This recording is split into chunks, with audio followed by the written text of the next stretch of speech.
Spar tunnels. The medieval tunnel of Dover Castle is a 130-meter underground tunnel network.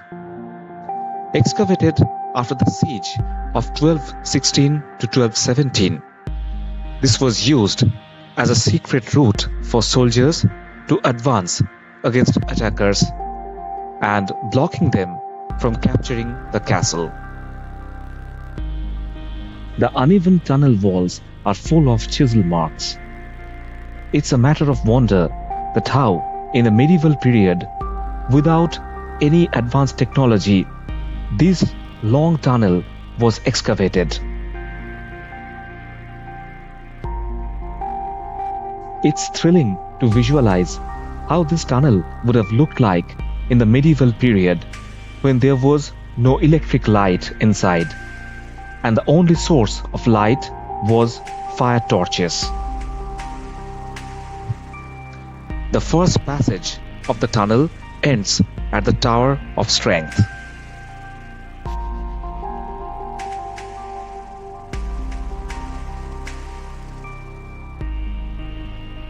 This tunnel has several lower parts connected by a vertical shaft. The lower tunnels are forbidden in darkness and thereby inaccessible to visitors. From the Tower of Strength, Georgian engineers expanded the medieval tunnel by constructing a fortified gun position, which is called caponnière, a French term for chicken coop. These guns were used to trap and kill enemy soldiers trying to cross the moat.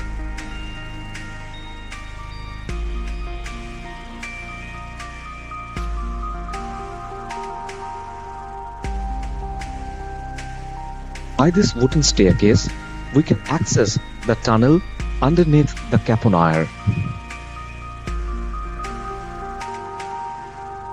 The staircase is so narrow that only one person at a time can climb up or climb down.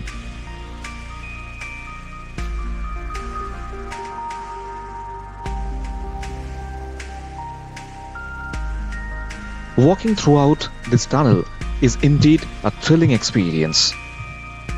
At the end of this passage, a spiral staircase leads to another part of the tunnel. The passage was narrowly constructed to slow down the movement of enemy soldiers in case they enter into it and try to attack the soldiers guarding the castle.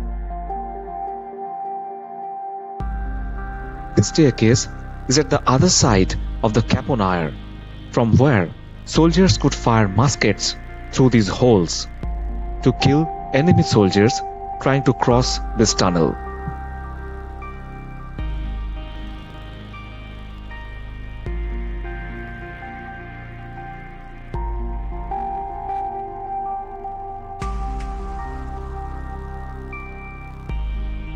This dark passage divides into 3 passages.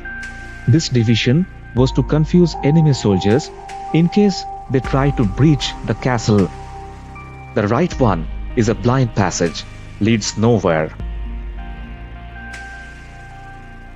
The straight one leads to the jail, the darkest part of the tunnel. The left one curves to further left and goes down to the reclined parapet.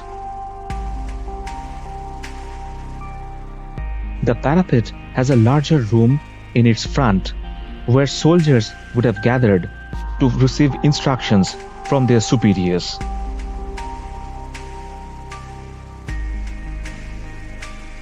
Once, a wooden ladder was installed here by which soldiers could quickly reach their firing positions.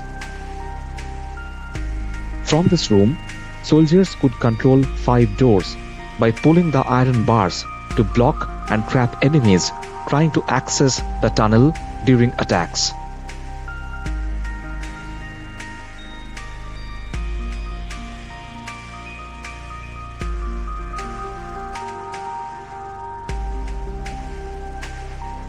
This passage eventually leads us to the outside of the tunnel, where we can see a majestic view of the castle. The Georgian tunnel looks like this from outside.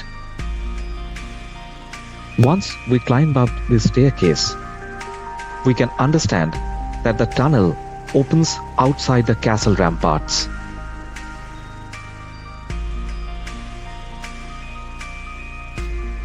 From this point, the castle, along with the blue sky, looks like a painting made on a canvas. As the tunnel opens outside the ramparts of the castle, it's evident to think that this might have been used as an escape route in case of a long siege. Visitors need to re-enter the castle through the constable's gate. From here, they walk downward along the Knight's Road to see the underground tunnels of the Second World War time. While walking on this street, tourists can enjoy a breathtaking view of the English Channel. So this is a mixture of medieval architecture, history, as well as a stunning view of the nature.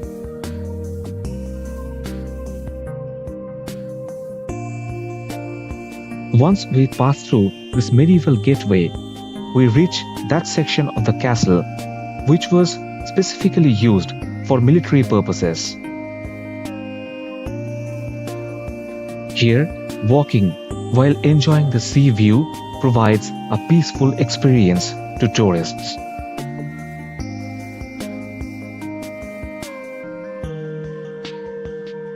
These buildings now house a restaurant where visitors enjoy refreshments to rejuvenate for a tiring exploration. The entrances to the secret tunnels of the Second World War period are underneath this pathway.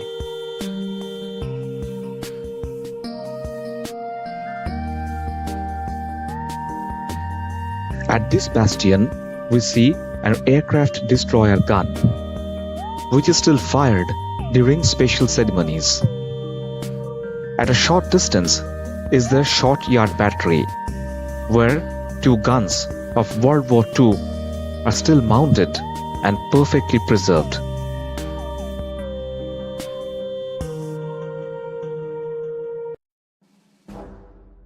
Near this place, we enter the secret World War tunnel. Excavated inside the cliffs, these tunnels consist of control rooms, communication rooms, instruction rooms, soldiers' quarters, hospital, and so on.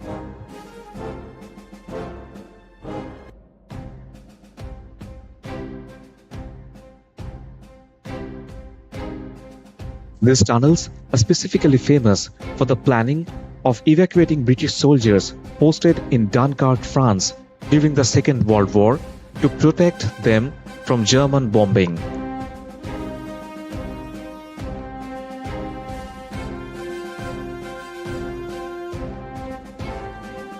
Only some parts of the tunnel are open for visitors.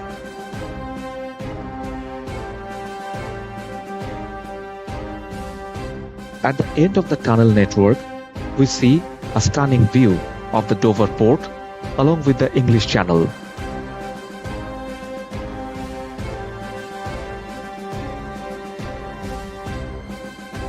The tunnels have been excavated inside the white cliffs of Dover, which are actually natural chalk. Yes, the chalk which we use to write on blackboards. This section is like a balcony hanging from the cliff and is supported by massive brick arches underneath. Through this long tunnel, we again come back to the bastion, which has the aircraft destroyer gun mounted on it. During emergencies, this door used to be closed to separate the underground tunnel area from other parts of the castle.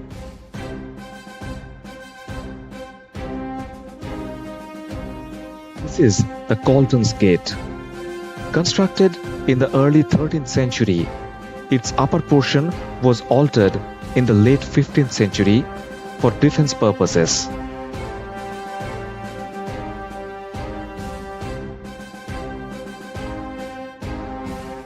This still serves as the south entrance of the inner sanctum of the castle.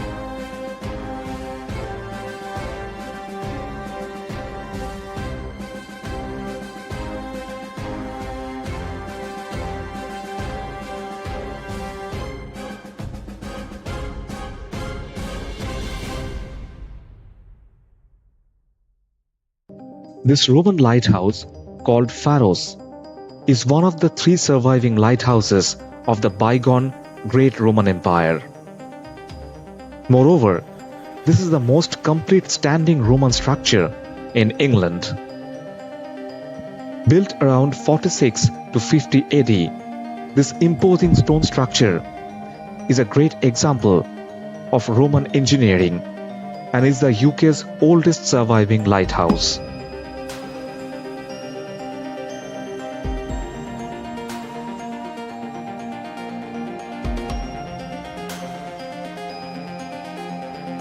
Next to this is the St. Mary in Castro Church, an Anglo-Saxon church constructed in the 10th century AD.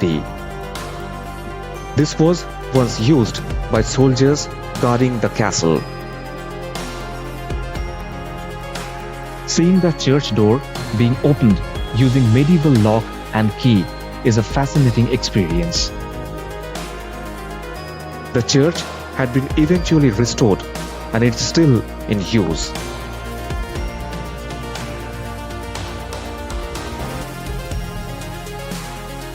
Although the castle is no longer in use for military purposes and royal residence, 2 seats in this chapel are still reserved for the constable and the deputy constable of the castle as symbols of heritage.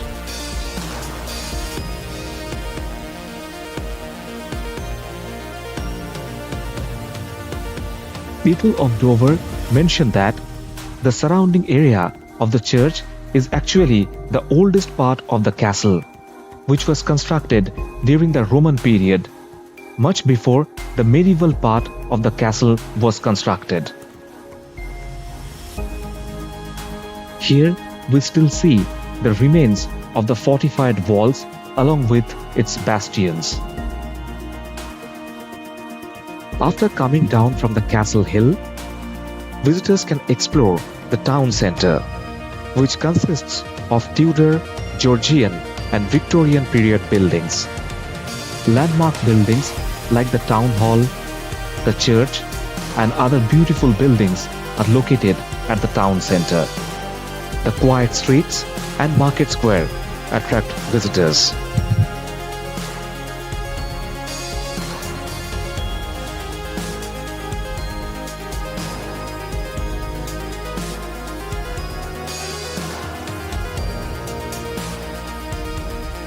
The ruins of St. James Church, destroyed due to German bombing during World War II.